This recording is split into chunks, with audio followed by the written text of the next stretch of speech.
The newly amended Electoral Act, recently signed into law by President Muhammadu Buhari, has suffered a legal setback as Federal High Court sitting in Umuahia on Friday ordered the Attorney General of the Federation to delete Section 84, subsection 12 of the Act. Justice Evelyn Anyadike, in a judgment, held that the section is unconstitutional, invalid, illegal, null, void and of no effect whatsoever, and ought to be struck down as it cannot stand when it is in violation of the clear provisions of the Constitution.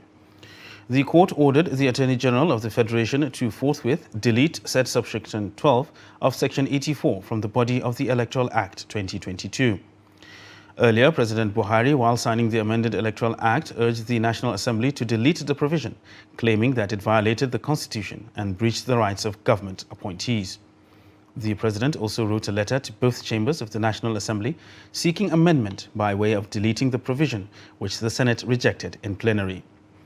Meanwhile, the Office of the Attorney General of the Federation and Minister of Justice says it will accordingly give effect to the court judgment in line with the dictates of the law and the spirit of the judgment. It adds that the judgment of the court will be recognized by the government printers in printing the Electoral Act.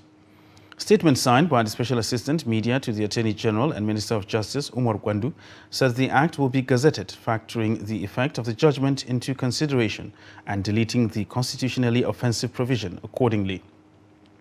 It says the provision of Section 84, subsection 12 of the Electoral Act 2022 is not part of our law and will be so treated accordingly.